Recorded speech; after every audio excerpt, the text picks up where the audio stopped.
Hola, mi nombre es Arián Zargarán y esto es Hijos de Liskov. Quería darte la bienvenida hoy a este episodio en el que vamos a tratar un tema polémico que tiene tantos adeptos como detractores. Hablo sin duda de Agile y Scrum. El debate está servido, pero antes me gustaría recordarte que por favor le des a me gusta al episodio, compartas con tus amigos y sobre todo quiero darte las gracias por el apoyo que todos los días nos brindas. Ahora sí, arrancamos con el debate. Desde el Cuadrilátero, una sección de Hijos de Liskov.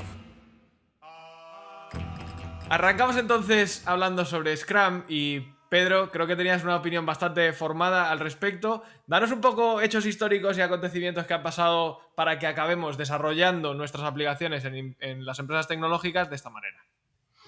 Vale, el concepto de Agile surge más o menos en el 2001, que es cuando se hace el Agile Manifesto.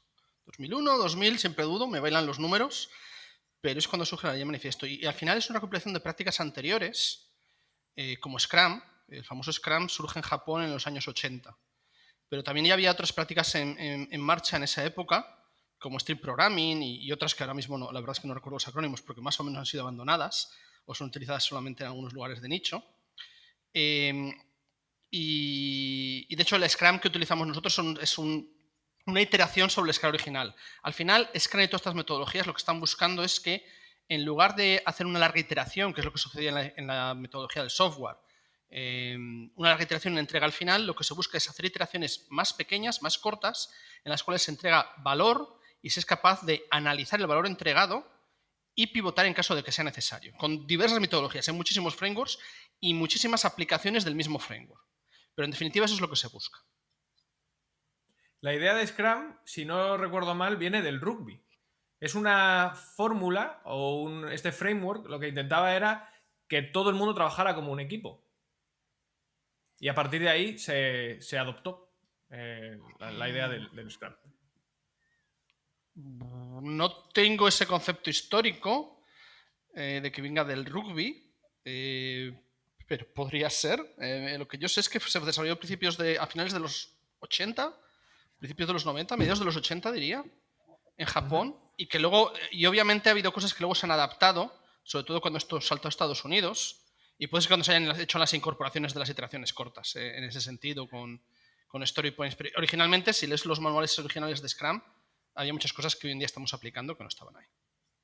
El tema del rookie es una metáfora que se usa a veces porque la idea es que todo el equipo está empujando y la idea es que entregas valor al final y luego simplemente vuelves a la estación inicial y vuelves a repetir lo mismo. Y la idea es que todo el equipo colabora entre diferentes funciones para pues mover el balón hasta la línea de gol. Eso es el contexto que he visto yo alguna vez para esta comparación. Creo que es un poco la idea, ¿no? Un incremento, vamos a mover a todo el equipo junto para entregar un incremento fijo al final del sprint o de la unidad de tiempo que se comparación es muy establece. americana y se habrá incorporado cuando saltó. Estoy seguro de que esto sí. Ya que has dado esta definición centrada en entregar valor poco a poco, voy a empezar por el primer challenge. Dale. Al Scrum. Scrum no aporta valor cada 2 semanas o cada vez que termine un sprint. Aporta story points. Story points pueden ser valor o pueden no ser valor. Son una abstracción extraña que se ha creado que nadie entiende qué es. Y al final, cuando tú miras tus numeritos y miras tu bar down chart, tú estás viendo story points. ¿Qué son story points? No lo sé. ¿Pueden ser valor? Pueden serlo. Pero al final es una cosa que va aportando esto. Es una afirmación atrevida, pero podría estar de acuerdo con ella. No lo había pensado nunca de esa forma. Puedes tener cierta razón, pero el concepto de story point, para mí, por definirlo así de alguna forma, porque además estábamos hablando dentro del equipo el otro día de qué es un story point, al final se hace una asociación directa en términos de tiempo y para mí no tiene nada que ver. Mucha gente dice, no, un story point un día. De nuevo, para mí no tiene absolutamente nada que ver. Si yo me refiero al concepto que yo tengo de story point, sería los puntos de esfuerzo que tú puedes hacer dentro de un sprint. Y el concepto de sprint, más o menos, si queréis lo tratamos luego, pero si decimos que un sprint simplemente es un fragmento de tiempo de un par de semanas, 10 días, algo así de trabajo, cada uno de los desarrolladores tiene una capacidad de esfuerzo dentro de ese sprint. Ahora, si yo soy capaz de hacer 10 story points, significa que yo soy capaz de hacer el valor de tareas relativo a esos 10 story points de esfuerzo. Lo que para mí una tarea significa un story point, para otro compañero podrían ser 3. Y en ese mismo momento se rompe el concepto de un story point un día. Bueno, pero para eso podrías creo decir que para eso tienes el Scrum Poker, ¿no? Cuando más o menos todo el mundo se pone de acuerdo en cuál es la complejidad de una historia. La doctrina dice que los story points no tienen nada que ver con el tiempo, que es una medida de la complejidad de la feature que estás haciendo. A mí, mi opinión personal, basándome en mi experiencia, es que eso no significa nada. Cuando es algo más complejo, tardo más. Y lo primero que hace todo el mundo cuando tiene su sprint es decir, vale, tengo 40 story points por developer más o menos, o 30... O sea, al final sí que hay una asociación clarísima entre la complejidad y el tiempo que se tarda en hacer algo. A nadie le importa... O sea, a nadie le importa aquí que algo me vaya a hacer esforzarme más o freírme más el cerebro. Aquí a lo que nos importa a todos es que me vaya a dar tiempo a hacerlo en un par de días. Entonces, a mí creo que eso simplemente es una excusa para decir, mira, es que no es fiable. O sea, es que no hay forma de saberlo. Y eso es por donde va a ir mi argumento más tarde, que es que las estimaciones son mentira porque lo llevan el propio nombre y que no valen para nada. Pero bueno, esto lo podemos hablar luego. Pedro. Dale, Pedro. Yo creo que uno de los grandes errores, y esta conversación ya orientada ahí, va orientada en ese sentido, es utilizar los story points para medir la performance de un equipo. Aunque es una métrica que yo personalmente sí que le he hecho un ojo, es una métrica muy, te diría incluso terciaria para mí.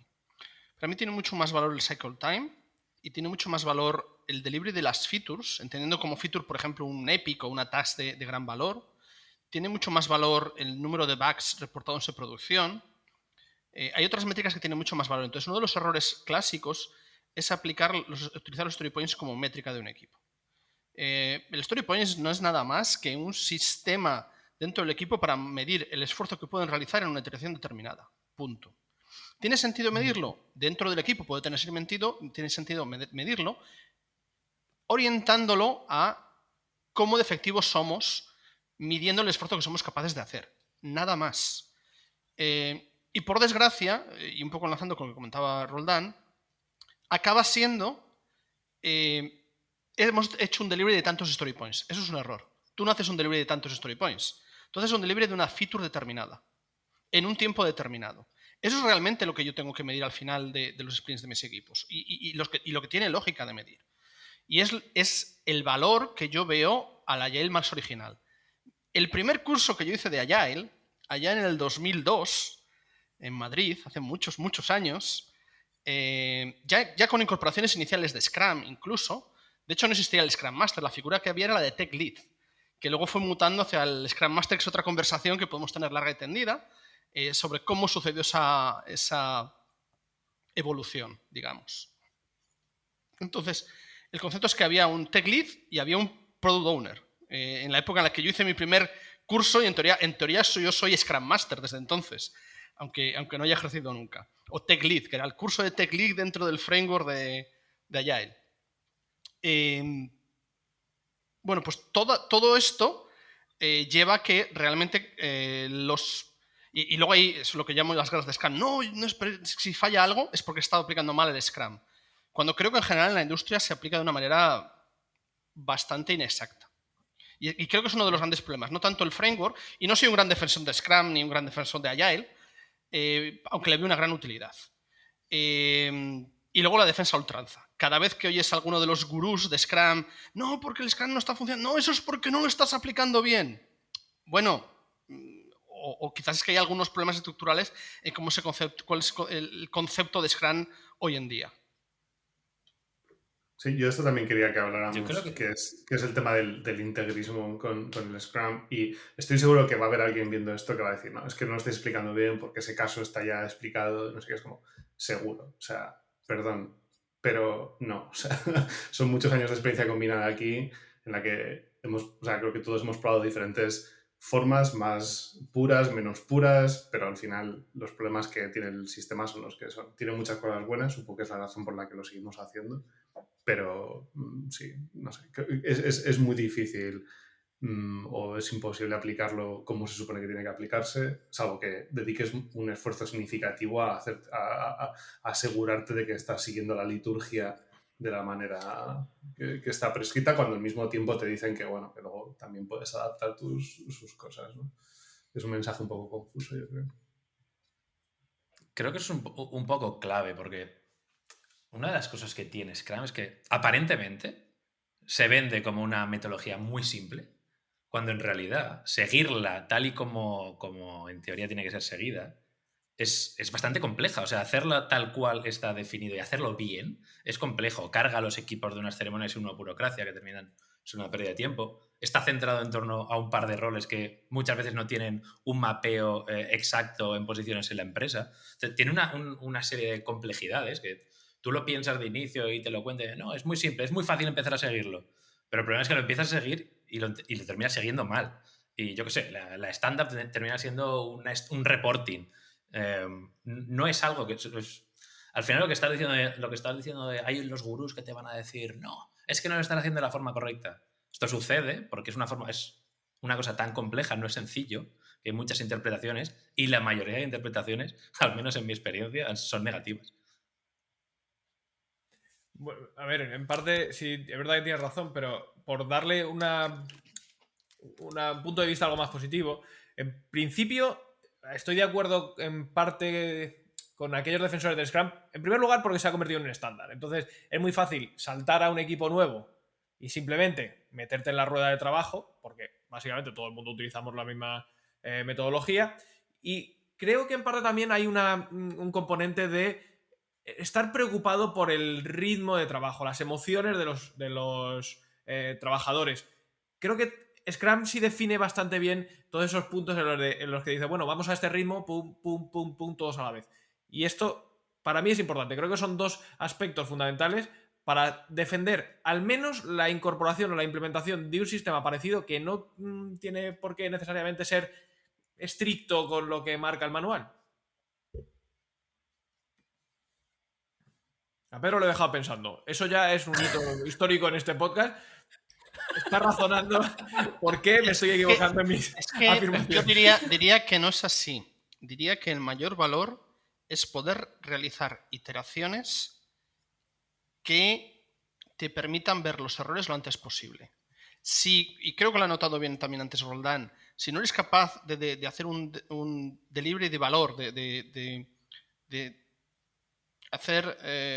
proveer valor de manera bisemanal, que es cuando suelen ser los sprints, o cada 3 semanas, dependiendo de los equipos, lo más común es bisemanal, al menos te permite detectar errores de implementación, de concepción de negocio o puramente de producto o diseño lo antes posible.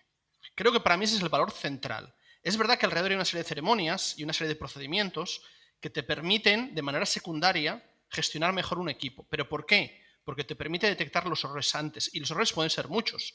Puede ser un error de no tener suficiente infraestructura o problemas de comunicación con el equipo de infraestructura. Ese problema que has detectado en 2, 3 semanas, una iteración corta, lo que sea, un mes, imagínatelo después de 6 meses. Estos son los tipos de problemas que teníamos en los 90, cuando yo inicié mi carrera con el desarrollo.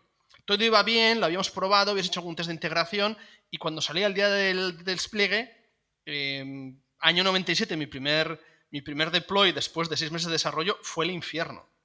Y todo ese impacto, toda esa forma de trabajar mejora mucho. Para todo esto no nos hace falta tener todas las ceremonias que tenemos, toda la liturgia que hay alrededor, prácticamente un culto alrededor, dependiendo de con quién hables, en absoluto. Roldán. Yo voy a seguir tirándome a la piscina. Como muy bien has dicho, Scrum, cuando veníamos de una cultura en la que se hacían releases cada 6 meses, fue revolucionario. Hostia, feedback en 2 semanas, qué maravilla. Ahora mismo estamos viviendo en un mundo post-DevOps, en el que hacemos decenas, cientos de releases al día. Tengo que esperar 2 semanas para recibir feedback del Product Owner o del Q&A o en la demo del Sprint Final para saber lo que hice hace 2 semanas que ya está en producción. Tengo que esperar a retrasar lo que yo ya he publicado hace 2 o 3 días hasta la demo del Sprint Planning. O sea, yo hago challenge también de esto de configurártelo en 2 semanas, cuando tú puedes hacer releases diarias en cualquier momento, si tienes una estructura de DevOps como cualquier empresa madura hoy en día.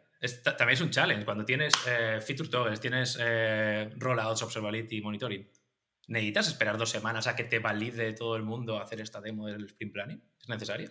Yo contestaría que no. Y de hecho, si queremos abrazar el Agile, poco tiene que ver con Scrum. Sí, bueno, tiene que ver con Scrum, pero que para mí, Pedro, lo que estabas definiendo era Agile. Y hacer un continuous delivery, continuous integration, puede ser Scrum o puede estar atado a Scrum o no.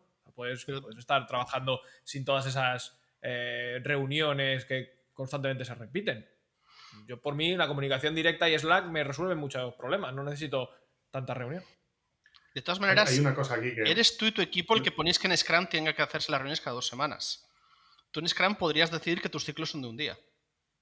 Total. Sí, pero no quiero hacer sprint plannings cada día. Podrías hacer por la mañana, decidir qué vais a hacer sprint plannings mucho más cortos. Entonces, sí que es verdad que toda esa planificación va también trabajando de una manera moderna. Es decir, toda esa planificación requiere, imagínate, dependiendo de la empresa, que tú trabajes con pollos y estés haciendo un software para el tratamiento de pollos, medicamentos. Tienes que comprar los pollos, entonces esto va con una coordinación mayor y esa es la razón de buscar iteraciones más pequeñas, que pueden ser 2 semanas, puede ser un mes, puede ser lo que sea. Pero insisto, luego entremos en toda la liturgia del Scrum. Hablemos sobre Agile Coaches, Scrum, organizaciones Agile, etc. Perdona, creo que estaba Pablo esperando para hablar. Sí.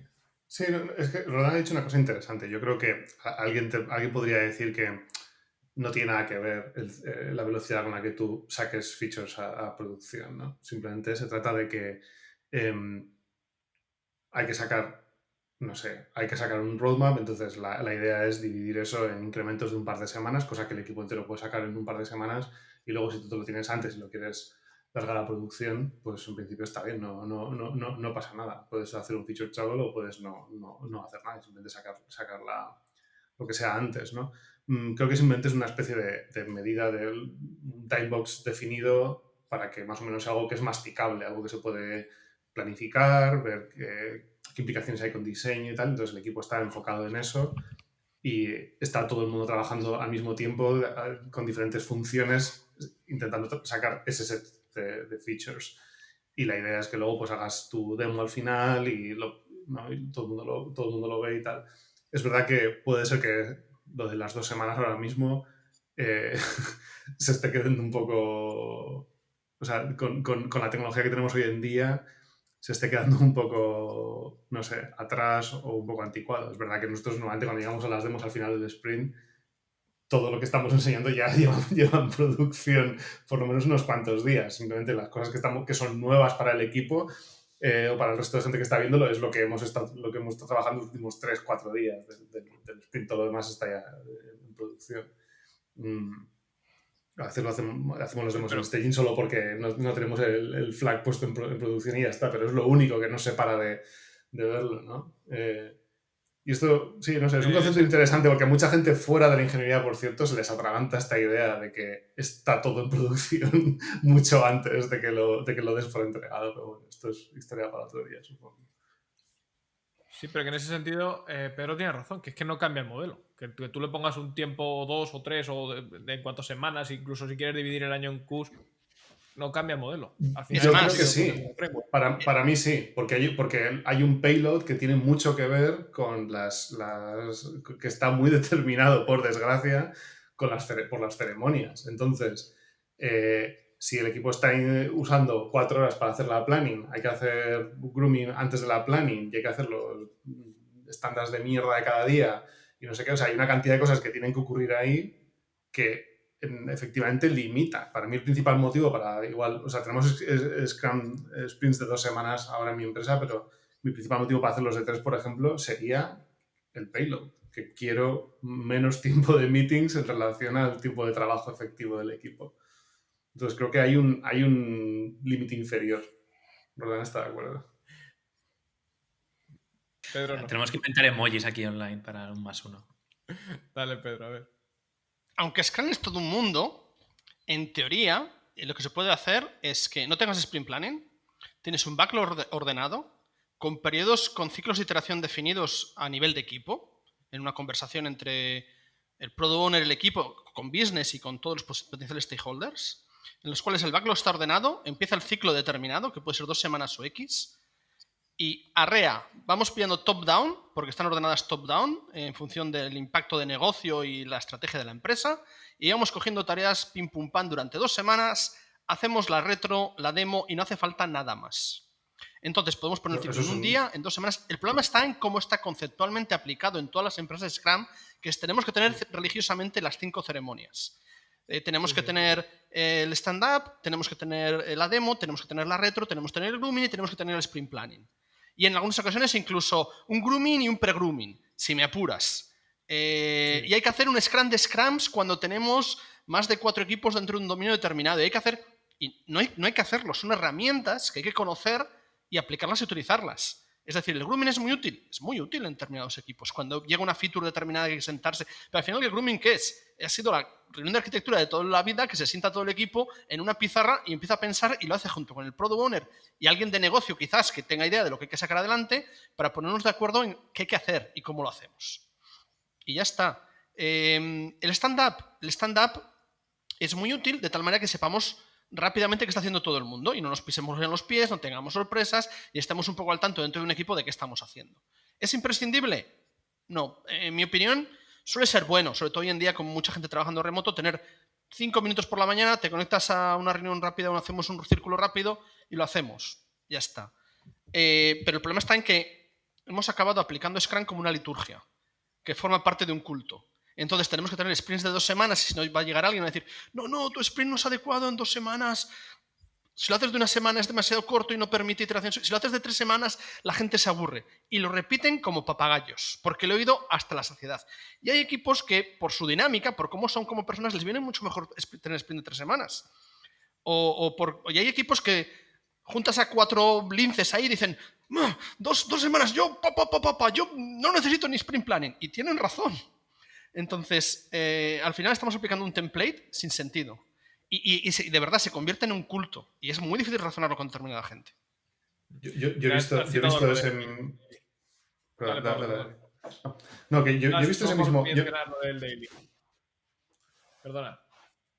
No, es que justo lo que decía Pedro. Yo he visto ese mismo caso en una empresa en la que... cuando yo trabajaba en Rakuten teníamos... Yo tenía un equipo que eran todos seniors y staffs. Y estaban todos en remoto. Y en un momento dado el CTO dijo que íbamos a hacer todos scrums de 2 semanas y querían que estuviéramos todos coordinados en cuando empezaban los sprints y tal. Es que no estábamos haciendo scrum y no lo necesitamos para nada. Ellos tenían una lista de tickets, de objetivos trimestrales y se lo estaban puliendo todo cada día sin ningún problema.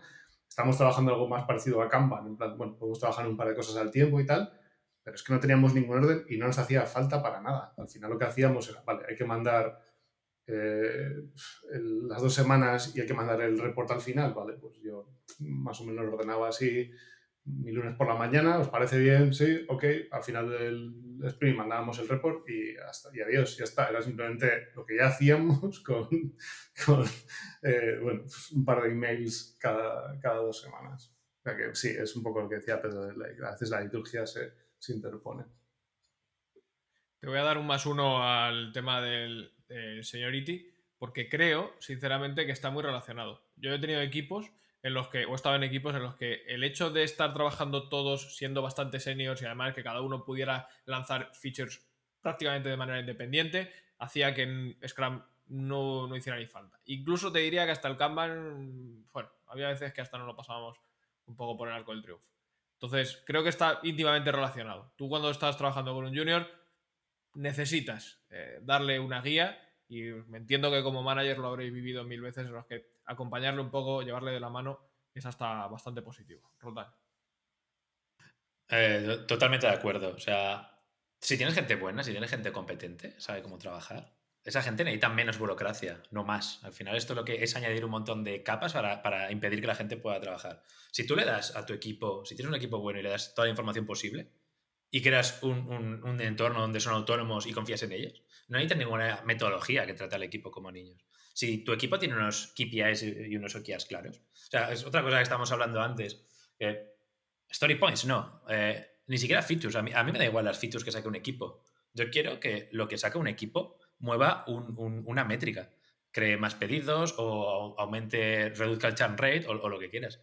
Es lo que quiero ver. Yo quiero que mis equipos, los equipos con los que tú trabajas, aumenten estas métricas de negocio. Me da igual, o sea, me da igual que saques una feature que luego no haga nada. Me da igual que hayas sacado 100.000 story points. Necesitas esto. Y cuanto menos burocracia tienes muchas veces en el equipo, mejor. A veces, como está diciendo Arián, igual si tienes un equipo muy junior que no sabe muy bien cómo trabajar, sí que intentas introducir esta metodología como para acotarles el carril, pero entonces ya es otra cosa, ¿no? O sea, ya no estás metiéndola por los incrementos, ya no la estás metiendo por lo que en teoría es por la agilidad, sino porque necesitas una forma de trabajar con gente más junior, pero ya es otro concepto distinto de por el que a veces se introduce esto, ¿no? Y otro fenómeno que yo he vivido, que me gustaría saber vuestra opinión también, en un equipo de reciente formación que más o menos se van conociendo, sí he visto que se intentan meter todo este tipo de liturgias, como las hemos llamado, para ver qué tal van las dinámicas y poco a poco nos vamos desprendiendo de ellas. No sé si habéis vivido vosotros esas dailies que son, se llaman dailies por algo, o stand-up meetings, en los que todos los días teníamos que reunirnos por lo menos durante 15 minutos, y poco a poco nos vamos desprendiendo de ese, decir, bueno, pues ya no necesitamos de lunes a viernes, vamos a hacerlo lunes, miércoles y viernes. Bueno, los viernes y los lunes están muy juntos, vamos a hacerlo lunes y jueves, y entonces ya se queda más o menos configurado, pero eso va un poco con la propia madurez del equipo y cómo poco a poco nos vamos conociendo todos y vamos trabajando todos a la vez. Pero parece que al principio, cuando no te conoces o tienes que empezar a trabajar con gente que es la que no has trabajado nunca, pues puede venir bien ese framework. Pablo. Eso te dirán que es el equipo autoorganizándose, que también es verdad. Está bien. Tengo mucho que decir sobre el tema del equipo autoorganizándose, por cierto, como engineer manager, pero esto es para más tarde. Dale, Pedro. Venga, pues Pedro. Yo en general diría que este framework permite que los equipos sean más autónomos, pero no el framework de Scrum, Agile. Te permite tener equipos más autónomos. Y yo, de nuevo, la implementación estándar y esto lo hacemos así con recetas prácticamente aplicadas, no me gusta nada. Es la peor parte de Agile, con diferencia. Sí que es verdad que tener un template determinado cuando montas un equipo de repente de primeras puede ser muy útil, como por los impases iniciales, pero hay que tener mucho cuidado, porque puedes acabar con reuniones de 3 horas en el equipo definiendo cuál es la definition of done o la definition of ready, cuando es algo que surge de manera natural después de X retrospectivas dentro del equipo. Definir cuando algo está hecho y cuando no, o incluso les puedes ayudar. Entonces sí, el equipo autoorganizado es muy útil y viene con todos estos frameworks de Agile, es parte del Agile, pero de nuevo, el problema está en que el 90% de las veces aplicamos un template. Y luego un template que además, y no sé vuestra experiencia, muchas veces choca con el lado de negocio o con el propio, porque no está todo bien alineado. Entonces, yo no es que sea anti el framework de Scrum, pero sí que creo que el framework de Scrum se aplica como si fuese una receta y eso no debería ser así. Te pido solo un segundo para que te suscribas al canal si no lo has hecho ya, le des a me gusta y compartas el episodio. ¿Ya? Continuamos. Aunque no hemos organizado mucho los conceptos, sí empezamos hablando de sprint por hacer un pequeño recap. Hemos hablado de los sprints, hemos hablado de las estimaciones, hemos hablado de los stand-ups, stand-up meetings. Yo tenía un concepto también que en este sentido yo no estoy muy a favor de él, pero creo que os he escuchado decir que puede ser lo mejor que tenga Scrum, y son los sprint retros. Las retrospectivas una vez que has terminado el sprint.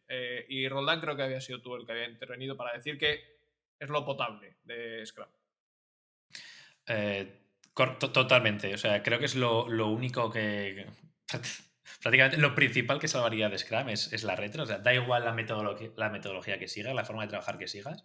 Una vez terminas un proyecto, tienes que pararte y reflexionar sobre ello, qué ha ido bien, qué ha ido mal, como, sobre todo si es un equipo que va a seguir.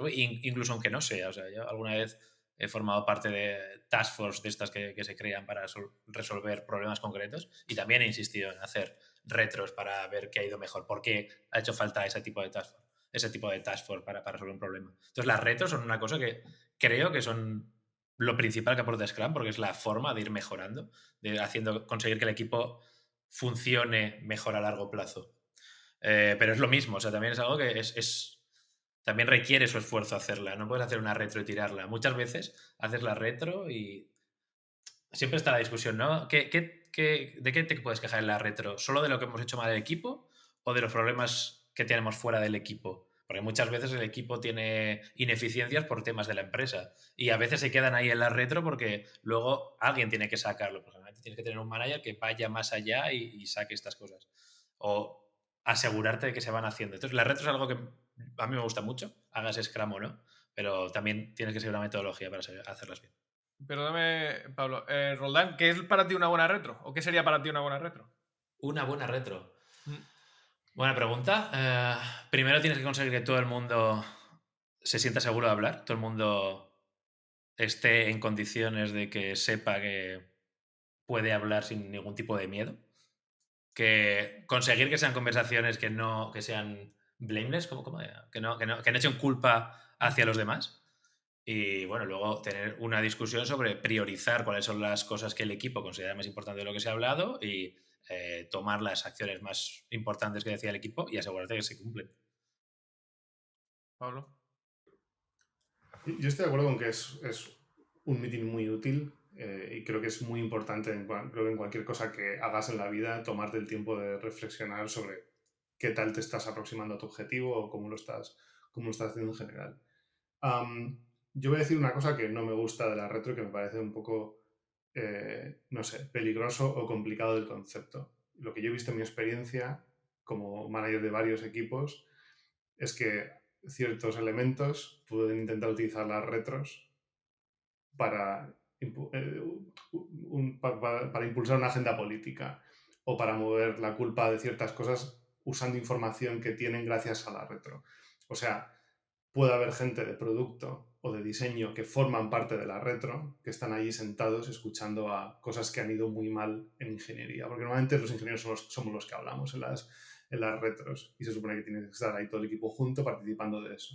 Entonces, alguna vez lo que me ha pasado es que alguien ha sido muy sincero y tenía muchas ganas de mejorar, ha dicho algo en una retro, y luego ese algo me ha llegado desde mi jefe, de por qué luego producto ha dicho que no se pudo lanzar esto a tiempo porque no estaba tal cosa lista, porque había fallado esta build, porque había fallado no sé qué pasó con esto.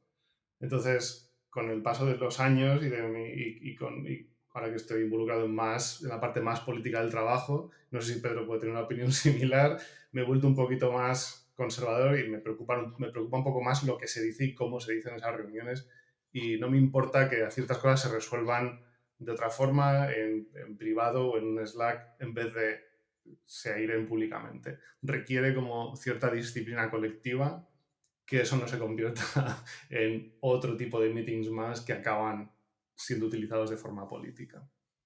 O igual es que tengo mala suerte y trabajo con idiotas, puede ser. Varios puntos en ese tema. En general estoy de acuerdo con Pablo, lo primero. Una de las métricas que yo mido, que es un poco extraña, es si el equipo propone action points en la retrospectiva, vamos a hacer esto, y si lo hacen, y si haciéndolo han resuelto el problema. Es algo que les pido que todos los equipos, y lo medimos, es binario, se hacen un Excel y lo vamos viendo. Vosotros, en su opinión, lo opinión de todo el equipo, y lo vamos haciendo seguimiento. Y una de las preguntas que siempre pregunto a los managers es, y tengo varios escenarios, uno de ellos es el de la agenda política, de alguien lo utiliza lo que ha escuchado para intentar utilizarlo en contra del equipo, tech o lo que sea. Otro es una persona utilizando la retrospectiva para mover determinados action points que le benefician a él o te desafían a ti como manager. Y un tercer escenario que pregunto es, surge algo de la retrospectiva que está en contra de todo lo que la empresa quiere hacer o cualquier buena práctica, como dejar de hacer testing. Y esto me ha pasado real, que un equipo decidió dejar de hacer unitesting porque consumía tiempo. Y el engineering manager del equipo, que me vino todo frustrado, dijo, es que han votado y eran 6. Y dije, me da igual, vais a seguir haciendo testing. Entonces, esta es una de las preguntas, y estas son circunstancias de tu trabajo que como manager tienes que gestionar. Entonces, a mí me ha dejado de importar desde el momento que es otra cosa más que tengo que gestionar como manager. Y sé que eventualmente en ciertos equipos va a suceder. Porque entra una nueva persona dentro del equipo, porque los equipos siempre están vivos y van mutando. Entra una nueva persona en el equipo y decide utilizar eso. Pues tengo que localizarlo, poner medidas, y es parte de mi trabajo. Sí sucede. Y para mí es uno de los trade-offs claros de eso. Y dicho otra cosa en relación con esto, yo En un equipo maduro, personalmente, me cargaría todas las ceremonias y dejaría la retro. Todas. Si todo fuese maduro. O si me apuras, retro más demo, dependiendo del tipo de stakeholders que tengas. Pero a mí, si me apuras, me cargo todo. Continuous integration, continuous deployment, desplegamos continuamente. Hacemos iteraciones de una semana y al final de la semana hay una hora en la que se le dice qué pasó esa semana. Ya está, iteraciones súper rápidas. Lo que pasa es que no todo el mundo tiene esa senioridad y no todas las organizaciones tienen esa estructura y permiten eso. De nuevo, hay muchos tipos de empresa. Entonces no es lo mismo. Imagínate que tú estás llevando un software que se dedica a ver qué comida le das a los pollos. Es que hay muchísimo tipo de software ahí fuera. Entonces, y es parte de lo que sería Agile, es aplicar distintas recetas dependiendo de tu empresa. Dentro de la empresa, incluso dependiendo del proyecto. Y el problema que tenemos es que vamos con el sprint de 2 semanas y las 5 ceremonias y ahora el Definition of Done, que por cierto, Definition of Done o Definition Ready me parecen súper útiles y evitan muchísimos problemas, pero no son el santo grial todas estas cosas. Entonces, de nuevo, un equipo maduro, 4 seniors, 4 staff engineers, 2 staff engineers trabajando allí, con un junior que le están enseñando. Tira millas y lo que necesito es que sueltes software. Allí.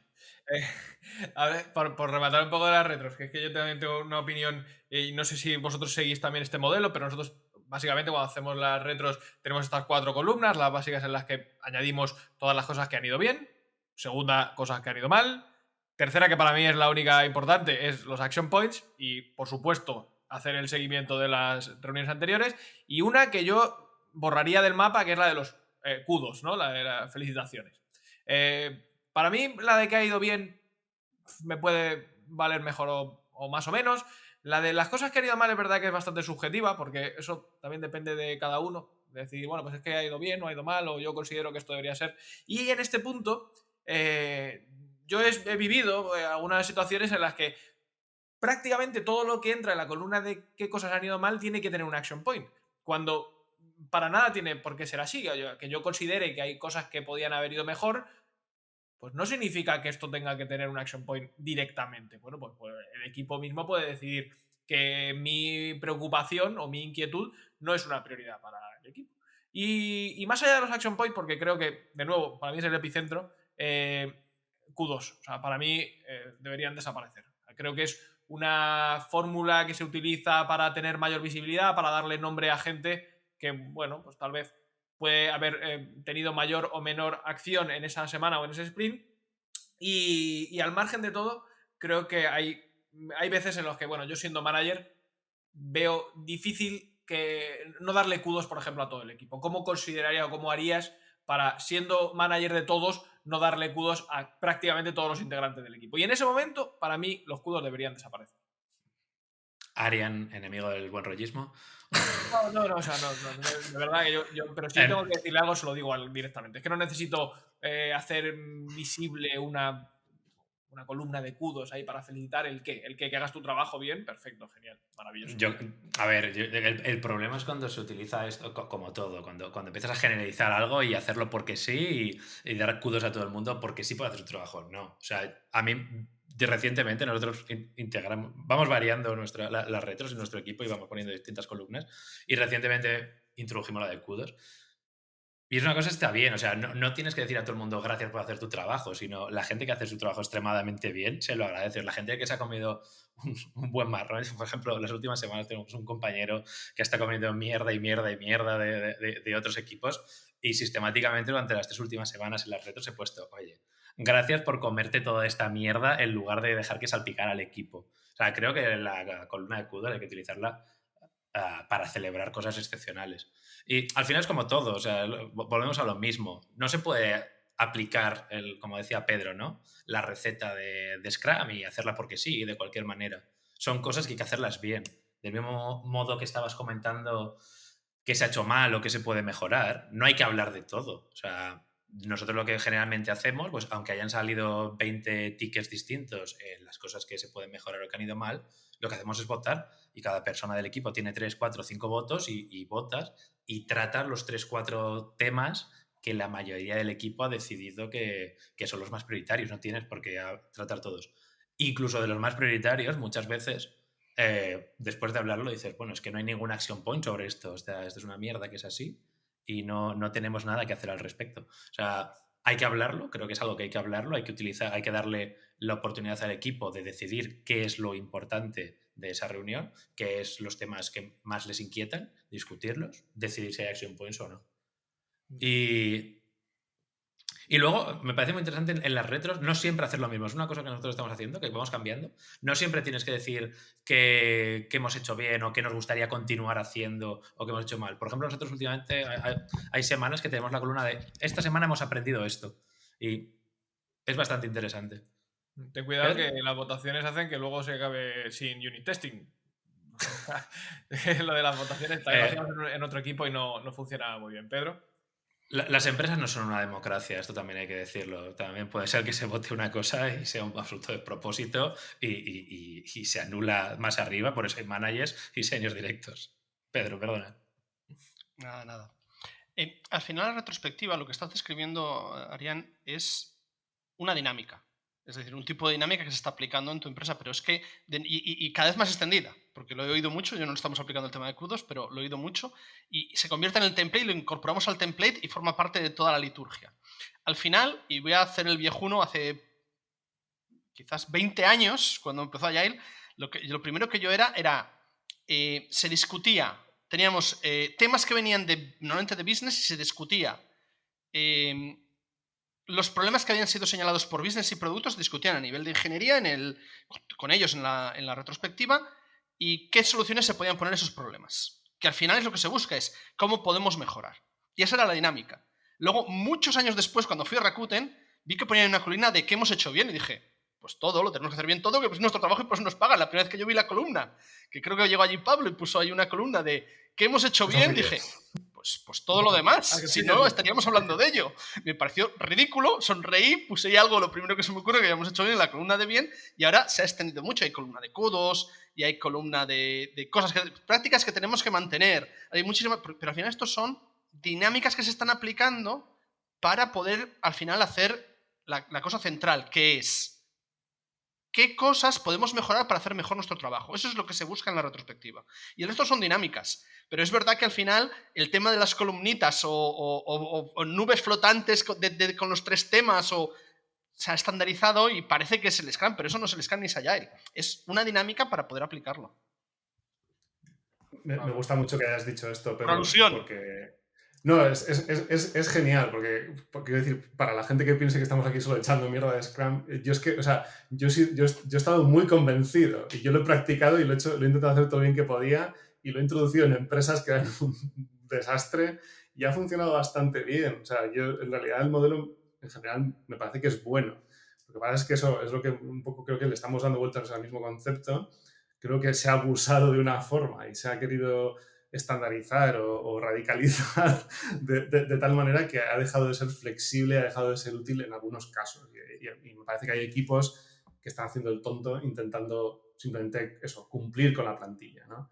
En aquel momento, cuando yo llegué a Rakuten, recuerdo que lo que estábamos haciendo era muy complicado, el proyecto era muy tenso y había mucha emoción rodeando aquello y me parecía muy útil porque a través de eso conseguí, pero en aquel momento era extraer del equipo qué cosas estaban bien. Y lo fue muy útil. Es un claro caso de éxito, Pablo. Es un claro caso de éxito. Y fue muy útil y estoy muy contento de haberlo hecho. Pero creo que era útil porque estábamos nosotros tomando una cerveza, muchas veces con un papel, hablando, y casi como lo habríamos hecho un grupo de amigos. Para mí, creo que luego todo eso se ha pervertido de diferentes formas y eso, yo me he encontrado con situaciones en las que tienes a un product manager intentando gestionar lo que sale de aquello. Y yo he tenido discusiones en directo con cosas como, no he llegado a cosas como el equipo ha votado que no vamos a hacer testing, pero he visto momentos en los que el equipo pensaba una cosa y el product manager, digamos, que respaldaba o algo así, y dices, vale, soy aquí yo el malo, pero me da igual. O sea, lo vamos a hacer así. Y es una cosa de la que quiero que hablemos también, que es el tema del self-organized y de la autoorganización del equipo, que para mí es mentira. Y podemos hablar de ello si queréis. Para mí es mentira porque hay un manager, que generalmente soy yo, al que van a venir a pedirle cuentas si el equipo no funciona. Entonces, para mí, en el momento en el que hay un manager, aquí nadie se autoorganiza. Los organizo yo, que es mi trabajo, y van a venir a preguntarme a mí si algo no funciona, ¿no? Podemos hablar de eso también si queréis. ¿Qué sabéis lo que opino? Bueno, de hecho, me encanta que saques este tema porque venía yo a hablar del Scrum Master y su figura. Pues dinos, háblanos de alguna situación en la que hayas tenido que intervenir porque la autoorganización no funciona. Sí, o sea, bueno, varias veces, ¿no? Y muchas veces por ejemplo, una situación que tuve hace no mucho es que pues, un product manager que acaba de entrar en la compañía quería dedicar, había propuesto perdona, mi Siri. O sea, un product manager que acaba de entrar en la compañía quería proponer que hiciéramos como 4 horas en total de grooming a la semana. Separados en 2 sesiones. Bueno, pues lógicamente a mí eso no me parecía bien, porque eso era mucho tiempo del equipo. Entonces, bueno, yo me tuve que expresar en contra de eso, ¿no? Y un poco la reacción, la forma en que lo presentó fue como, bueno, vamos a ver qué decide el equipo, ¿no? Era como, no, es que no estamos debatiendo esto, es que no lo vamos a hacer. Y claro, pero eso va con un coste político fuerte, ¿no? Porque en ese momento... claro, eso, tú eres el malo, tú estás ahí absorbiendo el daño, ¿no? Bueno, podría haber sido más político, haber dicho, bueno, vamos a votar a ver qué pensamos, no sé qué tal. Yo estoy seguro que ellos también lo odian, pero bueno, tuve que ser yo que dar un paso al frente y decir, no, es que da igual, no estamos hablando de este tema. Vamos a empezar haciendo esto de forma asíncrona, si luego lo necesitamos, lo podemos hacer. Entonces, sí, es un ejemplo que tengo reciente. Yo lo explicaría como que es una ownership vigilada. Es decir, mientras esté haciendo cosas que tengan sentido, que sean justificadas, que no vayan en contra del presupuesto, de las buenas prácticas que yo muy bien conozco y demás, vamos adelante. De hecho, lo que les animo es que si tienen algo que desafíe esas buenas prácticas, utilicen un sistema de RFC, o sea, de un Request for Comments, de preparar un documento y pedir comentarios y hablamos sobre eso y lo hablamos. Y si me convencéis y convencéis a todos los demás alrededor de que eso es una buena práctica que tenemos que aplicar, lo aplicamos. Por lo menos lo intentamos. Pero no va a salir de una retrospectiva porque sí hemos decidido dejar de hacer testing para que estoy yo allí y digo, de ninguna manera. Entonces, normalmente lo explico es, sí, podemos decir cosas, sí, tenéis ownership, pero sigo siendo el director y tengo la carta de soy el malo. Te digo la verdad, en los últimos 6 años, igual he tenido que utilizar 5 veces, menos de una vez al año. Y ahora tengo muchísimos equipos. Estamos hablando de 16 equipos y en un año no lo he tenido que usar. Es verdad que uno de los directores que me reporta a mí lo ha utilizado una vez. No llegó siquiera a escalármelo a mí y lo utilizó él. Le dije muy bien. Pero es que, Pedro, lo que pasa es que ahora no te enteras. Ahora no te enteras. Tienes un montón de managers que están teniendo estas conversaciones. Porque yo esto me lo comí yo, tal. Esto no lo escalé nunca tampoco. ¿Sabes? Mi manager no sabe que yo dije, no, no lo vamos a hacer así. Bueno, es que daría para otro programa entero. Managers que no están haciendo su trabajo. Un manager tiene que tener conversaciones difíciles con el equipo. Managers que están sudando y que le llega escalando el director o se va hacia otros sitios. Pero no quería entrar en eso, sino, Pablo, cuando estabas hablando de el equipo autoorganizándose. Es que en Scrum tienes estas figuras que son el Product Owner y el Scrum Master que no mapean. O sea, hay empresas que se han autoorganizado de alguna manera para tener puestos que sí que son realmente un product owner, pero que realmente una estructura de producto tampoco sea lo más óptimo, porque al final para mí una figura de producto tendría que estar centrada en la estrategia y en hablar con los stakeholders y ver hacia dónde va el producto y no en estar creando tickets, que es un poco lo que parece que está haciendo un product owner. Pero el Scrum Master para mí es la absoluta locura. Yo he estado en equipos. O sea, ¿el Scrum Master qué es? ¿Es el Engineering Manager? Porque yo he estado en equipos donde se dijo, no, el Scrum Master es un rol rotativo y cada uno de los developers va a ser el Scrum Master una vez cada sprint. Y eso era una absoluta locura. O sea, había un sprint de cada 8 en la que había un tío que era de puta madre y ese funcionaba muy bien porque hacía muy bien de Scrum Master. Pero cuando se intenta que sean los developers, uno de ellos, el que tenga un rol de Scrum Master, ¿me quieres decir que en teoría, ¿no? El rol del Scrum Master es hay que evitar que entre trabajo que no está previsto? Un individual contributor cualquiera va a venir un VP, te va a decir que metas algo y le va a parar, ¿no? Y le va a parar, no. O sea, es un puesto que también pues es el engineering manager, no hace falta llamarle de otra manera al engineering manager. Es el manager porque si es una persona que no está al nivel de donde van a venir las requests de nuevo trabajo, no va a funcionar. O sea, es algo, no sé si en vuestra experiencia también sea... Originalmente lo que había era el tech en las ceremonias, ya de nuevo hace muchísimos años, pero era el tech lead y el product owner. Ni siquiera product manager, bueno, product owner.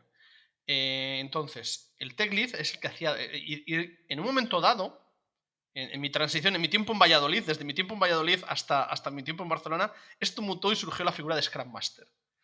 Que originalmente venía mucho de gente de tech que se dedicaba exclusivamente a eso y se daba soporte al equipo, y lo que hacían eran facilitar ceremonias, ayudar al tech lead, y el tech lead engineering manager estaba más fijado solamente en el tema técnico. Se quitaba toda esa parte de gestión porque venía con un sobrecoste y en ocasiones te encontrabas gente que era muy buena técnicamente y que la querías ahí liderando el equipo del tema técnico, pero gestionando de irle a decirle esto no se hace, era poco más de esto no lo voy a hacer. ¿Por qué? Porque no tiene ni pie ni cabeza. Y entonces se hizo esta dualidad y acabó incluso en gente que no tenía idea de tech, que vino con otra serie de problemas. Y luego se ha pasado a un modelo que en general me gusta mucho, que están en Agile Coaches, que supervisan 3 o 4 equipos. Y entonces lo que suele haber es lo que llaman la figura de Scrum Master en el equipo, que puede ser rotatoria, puede ser entre 2 o 3 personas, o puede ser una sola persona en el equipo, que es un developer más, y muchas veces esto recae en el Engineering Manager, que se ocupa de gestionar las ceremonias. No es realmente un Scrum Master. Al final lo que se busca es alguien que está gestionando las ceremonias, para un facilitador de ceremonias en muchas ocasiones. Porque para lo que comenta Roland, obviamente está el Engineering Manager, que es el que tiene que pelear ese tipo de cosas. Pero de nuevo, esto es, se llega con el template, tiene que haber un Scrum Master y como no hay nadie que salga voluntario, es rotatorio. Y cosas muy raras. Pablo. Sí, yo o sea, veo la figura del Scrum Master como un maestro de ceremonias. Para mí es la única forma en la que es útil. Y alguna vez he sugerido que estas cosas fueran rotatorias simplemente para que no las monopolizara una persona que tampoco tenía el título de jefe ni era manager de nadie, y al final se acaba mostrando como una especie de punto de contacto técnico hacia producto o algo así. Es el único motivo por el que alguna vez he dicho vamos a rotarlo para que más o menos esto se diluya en el equipo. Yo creo que la única persona que puede liderar estas cosas, digamos, desde o sea, no solo el meeting, creo que la persona que tiene que tener la responsabilidad del equipo o de la responsabilidad de un equipo técnico es un engineering manager o un tech lead. Y para mí eso es sagrado. Y es una cosa que alguna gente ha discutido conmigo y, o sea, normalmente la conversación siempre la acabo muy rápido. Me ha pasado ya un par de veces de gente de producto intentando ponerse en esa posición. Normalmente la forma en la que lo acabo es, si hay un problema en producción, ¿van a venir a ti o van a venir a mí? Van a venir a mí. Vale, entonces me encargo yo.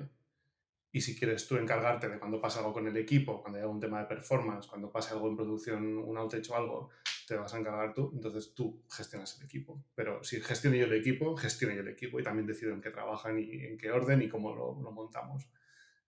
Por lo menos siempre que tenga sentido con el negocio y tal. Es un poco como yo lo acabo viendo. En plan, si el manager tiene la responsabilidad, cuando pasan cosas, esa persona tiene que tener el poder y la capacidad de tomar decisiones. No son solo un tío que coge lo que le echen de producto o del equipo votando y se lo coma. Eso para mí es terrible, no creo que pueda funcionar. Muy bien, chicos, pues nos hemos extendido un poquillo más de la cuenta. No sé si alguien querría decir algo más o simplemente yo haría una ronda para decir, entonces, ¿qué hacemos con Scrum? ¿Puedo abrir el último melón? Dale, hay que abrirlo.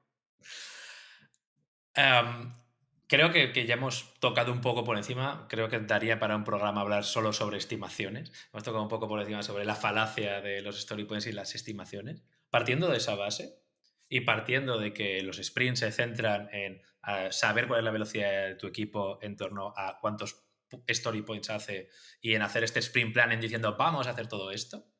Lo que me ha pasado todas las veces que he hecho Scrum en distintas compañías es que al final terminas prometiendo mucho más de lo que vas a hacer, porque todas estas estimaciones están equivocadas. Entonces, si el equipo se lo toma en serio, al final la gente termina trabajando a mucha presión regularmente, que es exactamente lo que el Agile Manifiesto intentaba evitar, hacer que los equipos se quemen. Porque tú te has comprometido a ello y luego va a haber una puta demo, va a haber una retrospectiva en la que vas a quedar mal, porque tu bar down chart no está bien. Porque las estimaciones al final fallan. Y lo que terminan haciendo es pues tomar atajos y se terminan cerrando los tickets pero reduciendo la calidad. Y no estoy diciendo que haya que hacer algo perfecto, que no sé si Voltaire decía que lo perfecto es el enemigo de lo bueno, pues que tampoco se termina haciendo algo bueno. No sé cómo veis vosotros esto. Yo estoy totalmente de acuerdo y añadiría una cosa más. ¿Cómo se hacen estimaciones y cómo se gestiona algo con Scrum cuando tienes una fecha de entrega que no se puede mover? Da igual. Porque claro, el concepto de Scrum a veces es como, bueno, vamos integrando incrementos, tal. Es como, vale, ¿qué pasa si lo tengo que tener el 1 de enero? Como es mi caso de mi empresa, ¿no? Hay ciertas cosas que están en contratos, eso tiene que salir en esa fecha, ¿vale? ¿Cómo lo hacemos? Pues alguien tiene que hacer una especie de Gantt a la antigua, en plan cutre, y ver qué va a entrar en cada sprint, y tenemos que tener un plan a 3, 4, 5 meses, no solo en plan de, bueno, vamos a ir metiendo mierda en el sprint. Para mí ese es mi principal problema con Es lo las que comentaba yo estimaciones, que creo que antes. no funcionan a muy largo plazo. Es lo que comentaba yo antes con... El problema es que eso no está alineado con el negocio, en el 90% de las ocasiones. Entonces, estamos haciendo cuadrar algo con algo que no está alineado con el negocio, porque el negocio no está alineado en vamos viendo que vamos sacando, asumiendo que somos todos maduros, intentamos sacar el mayor valor posible, y eso está muy raramente alineado. En general yo he visto, Roldán, que los equipos que llevan más maduros, con gente más senior, después de varias iteraciones, no es que lo claven, pero no viven agobiados. Obviamente necesitas varias iteraciones. Y también a veces necesitas hacerles un poco de coaching, necesitas decirles, oye, mira, ¿no te has dado cuenta que 4 sprints seguidos estáis fallando las estimaciones? ¿No os parece que vuestro equipo necesita un poco de respiración? Y esto es completamente separado de lo que ha dicho Roland, es decir, hay una deadline. Y esto nos pasa a todos. Me ha pasado este año con una migración, el año anterior con otra migración y hace 2 años con otra migración, que son el tipo de cosas que se comprometen en una fecha determinada, o si tienes un contrato con alguien y tienes que entregarlo. Entonces, ahí la ventaja que tiene Agile en ese sentido es que te permite detectar que no vas a llegar mucho antes y te permite decir, oye, es que no voy a llegar. Entonces, ¿qué quitamos? Y esa es la conversación que tienes que tener, y esa conversación normalmente pertenece al engineering manager con el director y con otra gente de no se va a llegar ni haciendo la milla extra, ni echando el resto. Entonces, ¿qué es lo que podemos aligerar de aquí? Pues hay que aligerar esto y esto para poder llegar. Y esta es la ventaja, pero es que además el tema de los story points, creo que uno de los grandes problemas es que se le da mucho más importancia de la que realmente tiene. El story point es una herramienta para el equipo. Si están mis métricas es porque erróneamente varios engineer managers me pidieron, oye, quiero tener en mis métricas story points. Y yo se lo dejé. Bueno, si quieres verlo, porque lo quieres ver con el equipo y es útil para el equipo, dejémoslo ahí, pero no es una métrica. Yo no te voy a perseguir. De hecho, si seguís los story points, lo que quiero ver es que miréis los story points que habéis hecho el commitment con los story points que habéis entregado, de tal manera que dentro del equipo aprendáis y procuréis tener mejor criterio. Ya está.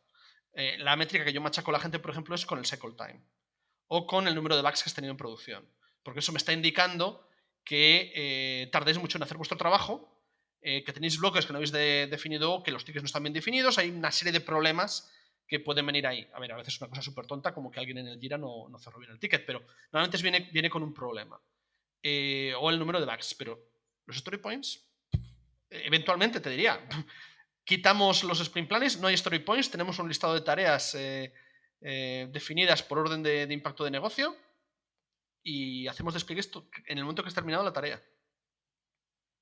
Yo estoy completamente de acuerdo. De hecho, yo diría, Roland, que hay gente que se aprovecha o sabe aprovecharse del sistema y los story points pueden ser incluso un factor a favor de su manera de actuar y, bueno, decir, no, pues que he hecho 35 story points cuando luego realmente una mala estimación puede tirar por tierra toda la idea y toda la filosofía. Con lo cual, depende de cómo lo gestiones y depende de cómo lo lleves. Y ahora sí, con esto yo creo que deberíamos empezar una ronda de cierre. A mí me gustaría simplemente destacar que de todo el episodio yo diría que Agile sí y Scrum con matices.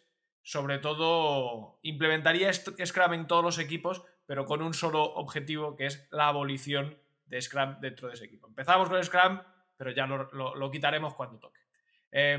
Y quien quiere, pues venga, Pedro, que acaba de intervenir, y si quieres cerrar y pasar Yo la diría pelota. que Agile no siempre. Creo que es una herramienta que hay que utilizar, saber cómo utilizarla, como otras muchas ocasiones. Y desafortunadamente el problema es que se aplica Agile veces que es que hay que hacer waterfall porque tienes una fecha de entrega y vas a impactar muchísimo al equipo. Entonces, me encanta el Agile, creo que hay que aplicarle muy frecuentemente, pero no siempre. Scrum vale, dependiendo del equipo, pero no como una religión. Y lo mismo con cualquier otra práctica y siempre reanalizando lo que has aplicado hace 6 meses si te sigue haciendo falta. El problema que tenemos hoy en día es que se aplica Agile plus Scrum en el 80% de las empresas y se aplica con un template determinado que cada vez va mutando más y parece más una religión con sus predicadores que un framework de trabajo que te permite entregar valor de una manera adecuada. Pues pasa la bola. Roldán, que espero que me sorprenda. Que yo, después de estar aquí una hora rajando a saco contra Scrum, creo que para cerrar está bien decir cuándo está bien Scrum, ¿no? Porque llevamos un rato diciendo todos los momentos en los que está mal, pero cuando a mí me parece que Scrum se puede aplicar. Empiezo por una cosa que ha mencionado antes Pedro, que cuando el equipo lleva mucho tiempo trabajando juntos y ya se conocen y tienen una idea de su velocity, no van atrás. Por lo tanto, ese es un buen momento para trabajar con Scrum, porque todos estos problemas que hablamos de velocity, de estimaciones, si estás con un equipo nuevo, va a ser todo un puro desastre. Entonces, esta es una de las condiciones que yo creo para trabajar con Scrum.